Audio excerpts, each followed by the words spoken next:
So, just as a kind of tangent here, you've got a bit of a fetish for tape machines. Yeah, it's one of them. Yeah. How many machines have you got? 1, 2, 3, 4, 5, 6, 7, 8.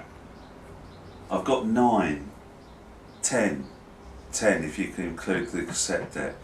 10 if you include the cassette deck. Yeah. Yeah, and they're mostly multi-tracks, aren't they? You've got one sort of standard stereo reel to reel back there. I've got 2 mastering 2 tracks. Right. And a cassette deck, and I've got 3 1-inch 16 tracks, 1 2-inch 16 track, a 2-inch 24 track, and a 1/2-inch 16 track. Yeah, and I'm always curious about this. You've got these machines. What makes the decision for you as to which machine you're going to record on? Is it just like whatever you're into at the time, or? Yes and no. I mean, they all have different characteristics, and I mean, indeed, you can set them up differently. The same machine can be set up to do different things. So, like how it records a sound and how it plays it back can be changed, and this sort of thing. Some of the decisions based on the complexity of the band.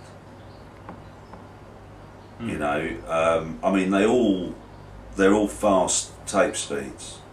Anyway, all of them. All of the multi-track machines are 15 inches per second or 30. So a lot of tape goes past the heads, regardless of which machine you use, which is partially where you get the quality from. Yeah, I mean, to a point, it's if you've got a small band, say like say you've got a 3-piece, and the drummer only has a small kit, and you've got drums, bass, guitar, vocals. Why use the 2-inch, the 24 track? Well, you could do if you want to do a lot of overlaying on tape or whatever, or you could use the 2-inch 16 track because it's a lot weightier.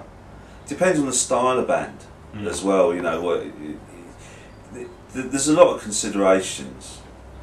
But they all have slightly different characteristics, which is why, I mean, apart from the fact I actually like them, I like having them about.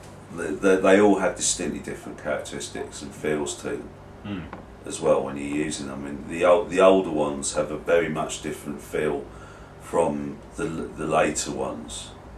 I mean, the 24 track machine is I think more or less the last tape machine ever produced by anybody.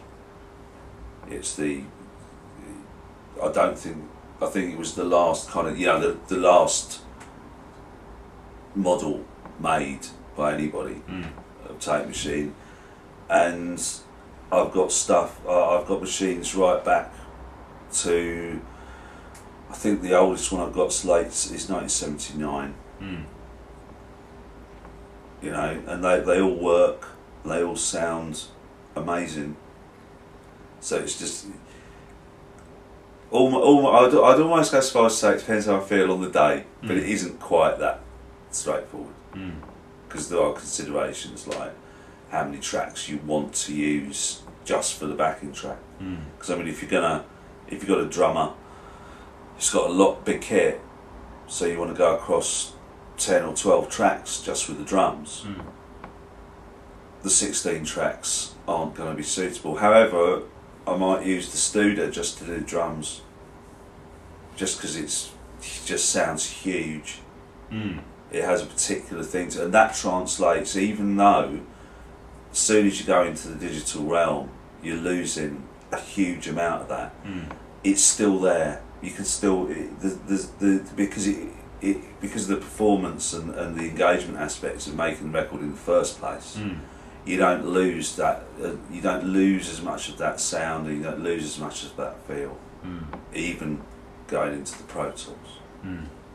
It's so no, no particular reason. I mean, if someone asked to use a particular machine, that'd be I'd bear that in mind. But if you have a drummer with 20 drums and they want to use an 8-track, I'd probably advise against it. Yeah. If you're recording Rush, for example. Yeah. Yeah.